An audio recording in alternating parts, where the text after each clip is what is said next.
राधे राधे राधे राधे राधे राधे राधे राधे राधे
श्रुति पुराण इतिहास भजबे गो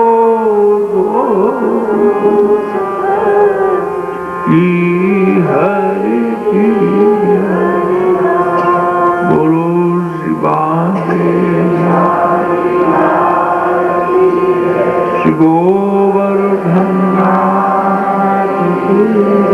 द्वारिका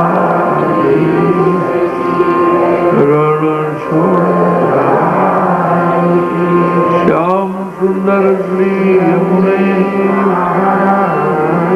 शिवल्लभा जय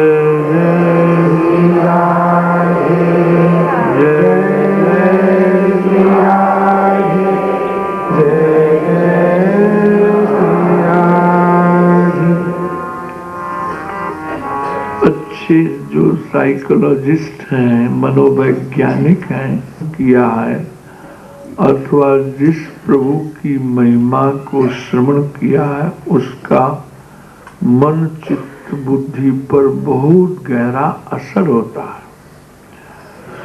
तो गान करने के बाद थोड़ी देर शांत होना चाहिए।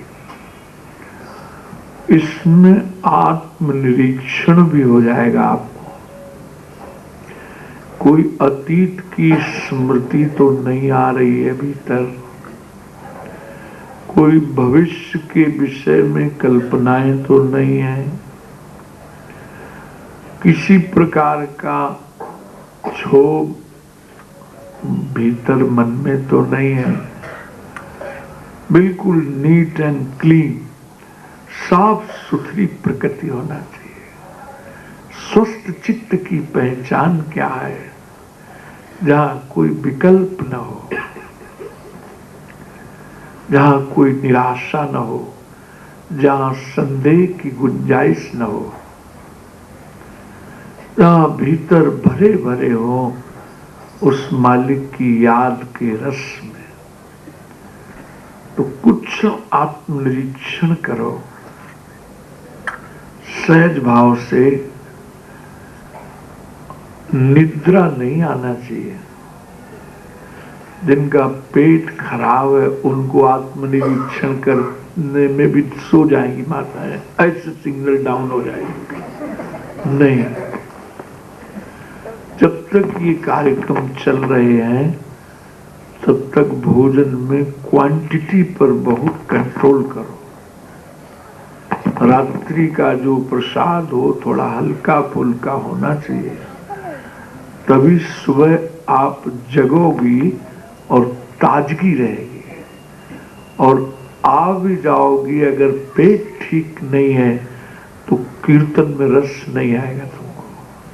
खाना पूर्ति रहेगी, बस आए सुने किया। अगर सही माने में खाली पेट है तुम्हारा थोड़ा सा, अगर पाचन शक्ति ठीक काम दिए, तुम कीर्तन में इतना लुंठित होगे भीतर, इतना तुम्हें भाव आएगा। तो हमसे मत कहना कीर्तन में रस नहीं आया। तुम ये नहीं देखो कि हमने वो इतना दाब के क्यों खा लिया। भोजन पर नियंत्रण करो। तो थोड़ी देर शांत हो जाओ, आलस नहीं, प्रमाद नहीं, स्वच्छंदता नहीं। ये बड़े भयंकर दोष है, इनकी व्याख्या का समय नहीं है। और शांत हो जाओ। और शांत होने का मतलब क्रिया रहित, आलस्य रहित, चिंतन रहित और संकल्प रहित एक अवस्था होती है। वास्तव में वो अवस्था बड़ी दुर्लभ अवस्था मानी गई है। उस समय ठाकुर उस विराट का सही अनुभव में आता है। तो शांत हो जाओ।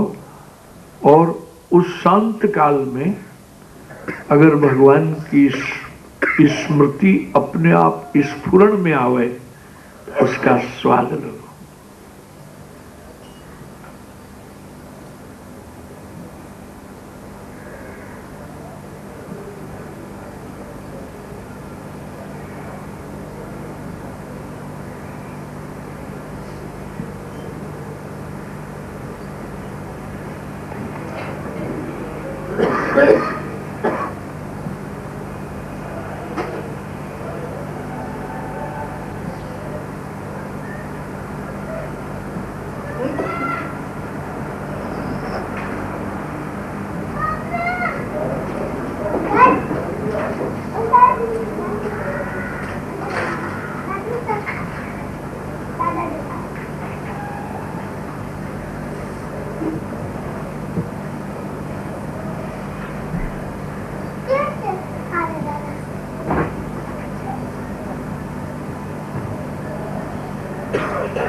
पूर्णमदः पूर्णमिदं पूर्णात् पूर्णमुदच्यते पूर्णस्य पूर्णमादाय पूर्णमेवावशिष्यते।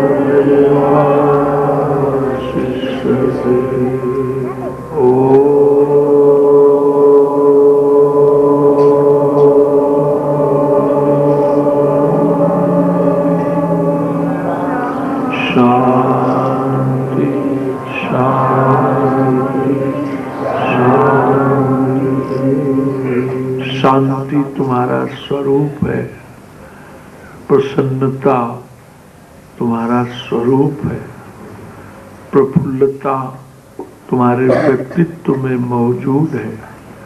ये बाहर की हलचलों से हम क्षुब्ध हो जाते हैं, भीतर मस्ती मस्ती जिंदगी में है।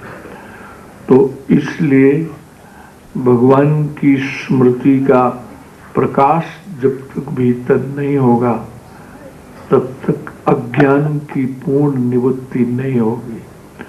सारे कर्म बंधनों का मूल कारण अज्ञान है। अज्ञानी व्यक्ति सत्कर्म करते हुए भी उसका चित्त शुद्ध नहीं होता है, क्योंकि उसमें कर्ता भाव की दुर्गंध आती रहती है और फलाशक्ति भी रहती है। लेकिन ज्ञानी जो है, भक्तजन जो है, वो कर्ता भाव से अकर्ता होते हैं। उनके कर्मों का कोई प्रारब्ध नहीं बना करता है ऐसा, क्योंकि न तो उनमें कर्ता भाव होता है, न उनमें फलाशक्ति होती है।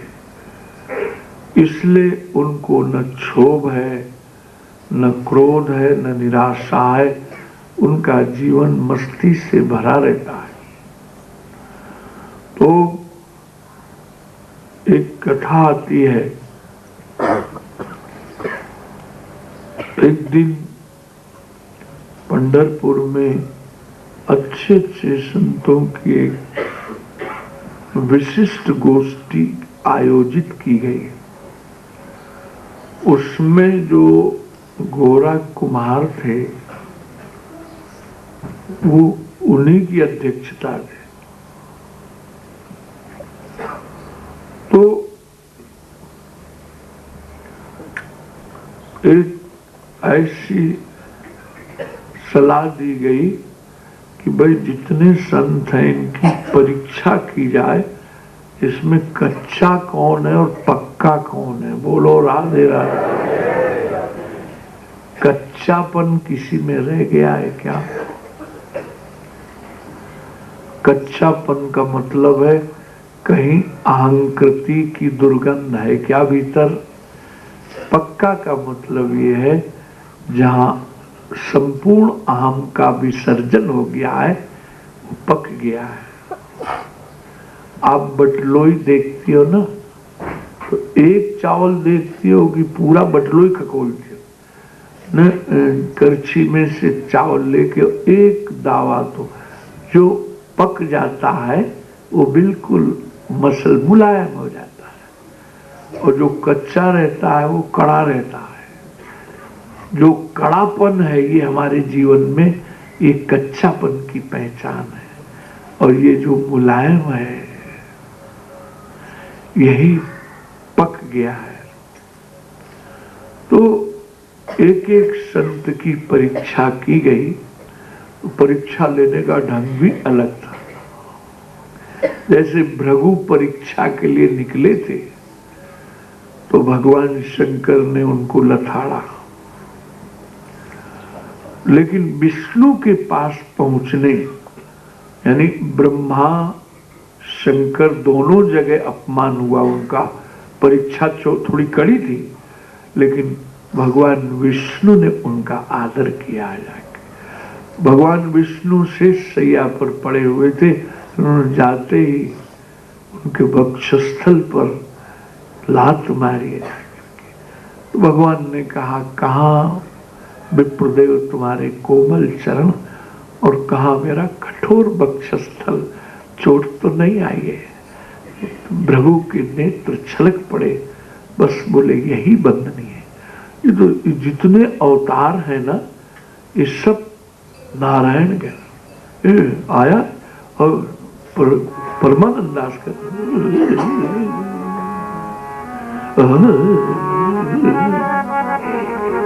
ये धन धर्म ही ते पाए, ये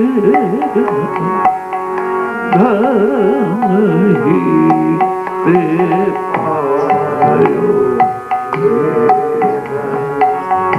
धर्म ही ते पायो।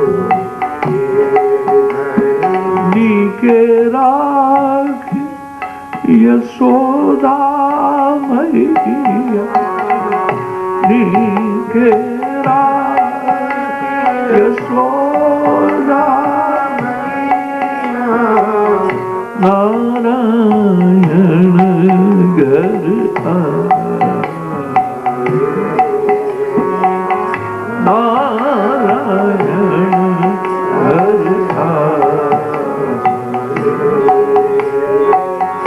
धर्म ही ते पायो।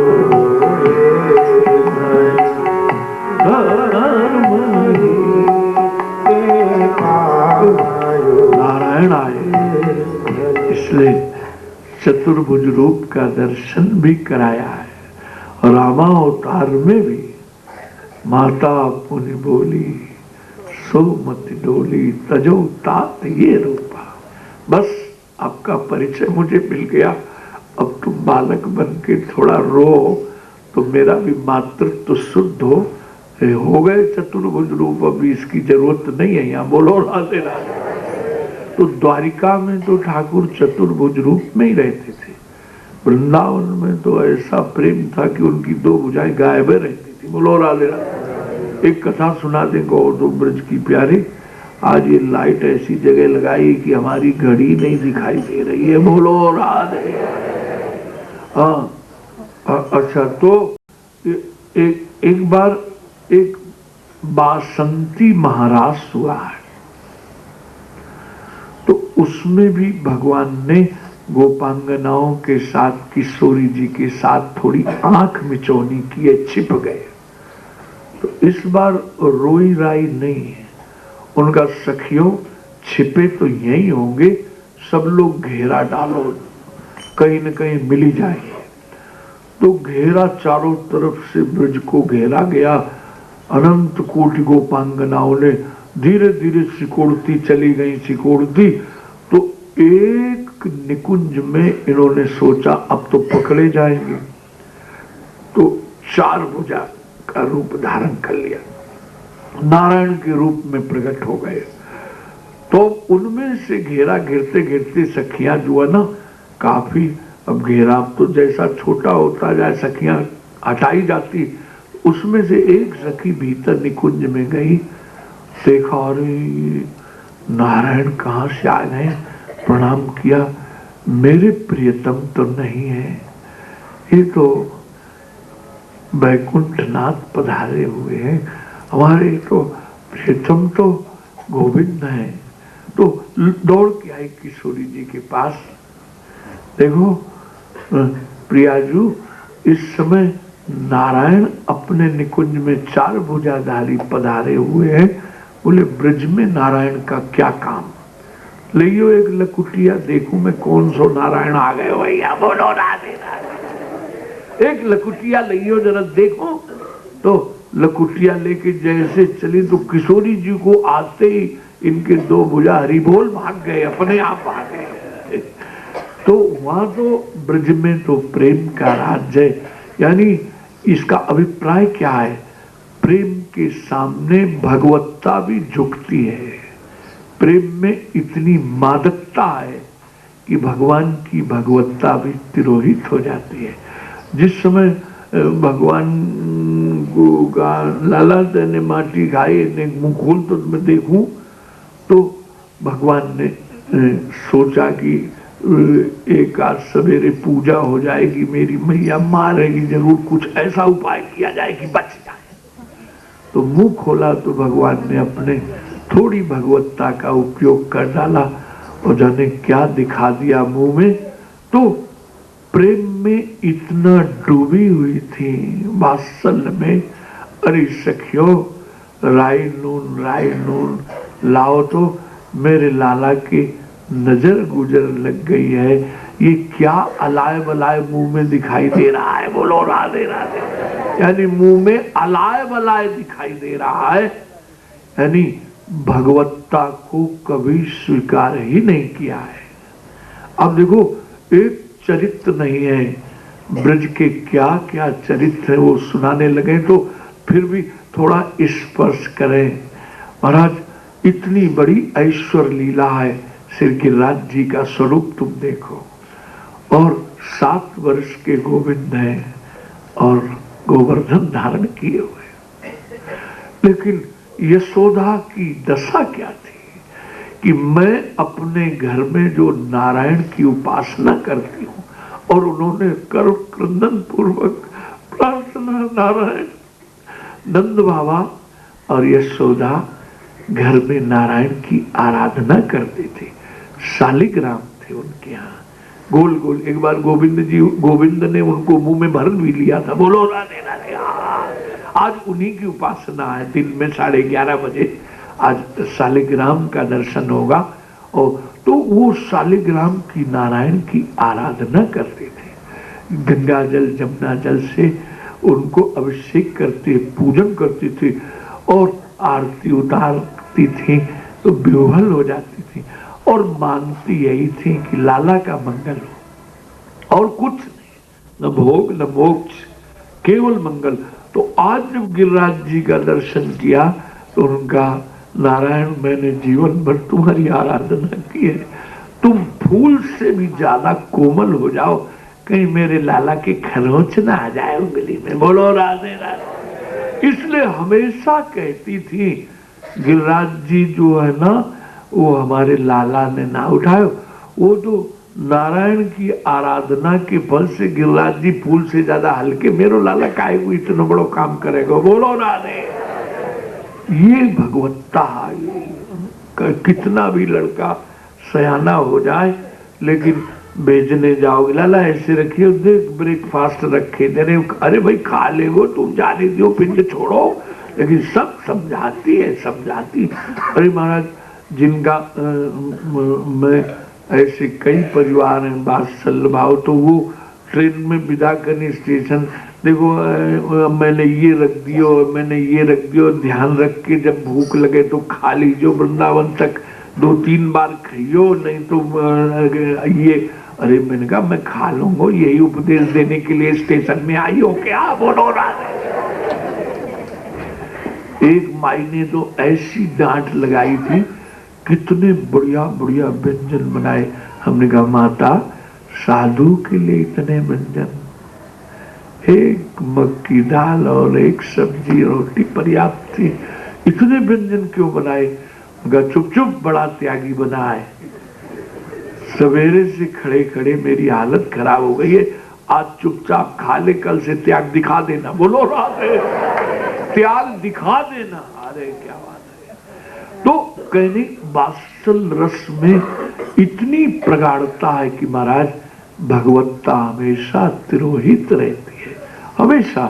कभी भी यशोदा के क्यों, अगर भगवत्ता दिल दिमाग में रहेगी तो श्री कृष्ण को प्यार नहीं दे पाएंगे। अगर भगवत्ता फिर तो सिंहासन में बैठाल के ठाकुर प्यार का भूखा है, तुम्हारी पूजा का इतना भूखा नहीं है, पूजा में भी प्यार छलकना चाहिए। जब तक पूजा में भी प्यार नहीं है तब पूजा मात्र से भगवान संतुष्ट नहीं होते हैं। इसलिए मैं निवेदन करने जा रहा था, तो महाराज वो सुना रहा था, कौन सी पंढरपुर वाली कथा सुना दो, पूरी कर दो। तो सब ठोका ठाकी हुई, तो सब संतों के टकोड़ा क्या बोलते हैं, वो सो रहा है, वो खा गया है दही बड़ा रात में ज्यादा, तो अपना बोले भाई मेरे साथ वालों कहते हैं और तो सब बाबा के साथ आराम है यार, खाने पीने रहने का, पर नींद की मात्रा बड़ी टेढ़ी है हमारे साथ, और इसलिए नींद का मामला बड़ा उधार रहती है, उधार।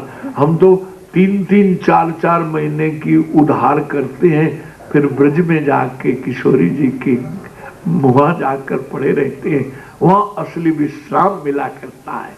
तो इसलिए वो सबके टकोड़ा, जब नामदेव की टिकोड़ा लगाया गया ना, तो वो थोड़ा गरमाए। एक कोई महात्मा का परीक्षा लेने का ये तरीका है, बिगड़े। बोले बस यही कच्चा रह गया है, बस और तो सब पक्के हैं, बस यही कच्चा। एक बात, नाराज न होना, तुम गुजरात के लोग हो इसलिए तुमको कुछ ज्यादा नहीं कहते हैं। हमारे जो मारवाड़ी समाज है उसकी तो मैं कभी कभी इतनी खिंचाई करता हूँ, पर गुजराती लोग कुछ भी करते ना, हम नहीं कहते, क्योंकि इनकी श्रद्धा सुबह कुछ और शाम को कहो भागी जाए उठा के। बोलो तो मेरी तो हानि नहीं होगी, पर किसी की श्रद्धा बिगाड़ना भी अपराध है।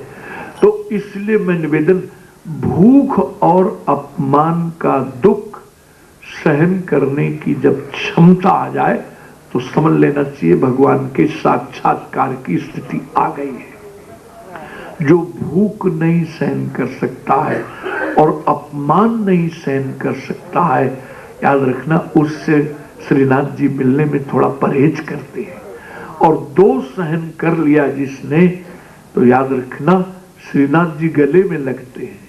और आप देखो जिनके गर्भ में गोविंद आए हैं कैसी परिस्थिति, देवकी की संतति की हानि हुई है, सब बच्चे गोविंदाय नमो नमः। और कितना बड़ा अपमान हुआ है, चोटी खींच करके अभी उनके हाथ की मेहंदी भी नहीं सूखी है। जिसके गर्भ में ब्रह्म परमात्मा आने वाला है उसकी दशा देखो क्या परिस्थिति है उसकी। आपको जरा सी प्रतिकूलताएं आई नहीं कि तुरंत शिकवा करने लगती हो भगवान के आगे, तमने शू करो छो, इतना माला घुमाऊं छू। अरे घुमाओ छो तो और मस्ती ले, बोलो राधे राधे। यानी भगवान को कोसने लगती हो। भगवान जिनके गर्भ में आने वाले हैं उनकी दशा देवकी की देखो महाराज। लेकिन एक बार भी देवकी ने कोई शिकायत नहीं की, प्रभु से शिकवा नहीं किया, तब उनके गर्भ में आए। तुमको जरा सी कोई बात हो तो पहले शिकायत लेके आ जाओगी ठाकुर के सामने, मंगला आरती तो बाद में करोगी, पहले खींच करके न जाने क्या क्या डांट लगा देती हो ठाकुर जी को। और ये बल्लभ कुल का ठाकुर तो इतना कोमल है, इसको तो ज्यादा नजर भर के देखो तो नजर लग जाती है। ये तो बालकृष्ण लाल है ना, बाल भाव की उपार। रात में शयन के समय नाथद द्वारा में बड़े गजब के लड्डू रखे जाते हैं, बोलो राधे राधे। देखो ना कब भूख लगी आवे, आपने देखा अंगीठी जल रही है, सर्दी का समय है। ये असल में जितना तुम लाड़ लड़ाओगी, प्यार करोगी, उतना तुम्हारी रागात्मिका वृत्ति को तृप्ति मिलेगी। और जितनी तुम्हारी रागात्मिका वृत्ति को तृप्ति मिलेगी उतना विषयों से अपने आप तुम्हें वैराग्य रहेगा। ये इसकी थ्योरी है महाराज। तो वो सुना क्या रहा था, हाँ, तो वो महाराज अब कच्चे रह गए, नामदेव साहब कच्चे रह गए। हम लोग भी सब कच्चे ही हैं। कल कहो तो एक एक टकोड़ा हम लोगों के भी लगा के तुम लोग देखो, कच्चे ही हैं। तो कच्चापन है। तो हुआ क्या, अब ठाकुर जी देखो ना, ठाकुर मिल गए हैं फिर भी कच्चापन है। ठाकुर से शिकायत की उनका, भैया मैं तो मिल गया हूं लेकिन आज तक किसी संत के चरणों में तू प्रपन्न नहीं हुआ है, किसी महात्मा में तेरा गुरु भाव नहीं हुआ है, इसलिए थोड़ी कच्चाई रह गई है। बोले अब हम कहाँ ढूंढें, कौन से गुरु। बोले सवेरे जगना, मंदिर में पहला दर्शन जिसका हो उसी को तुम गुरु मान लेना।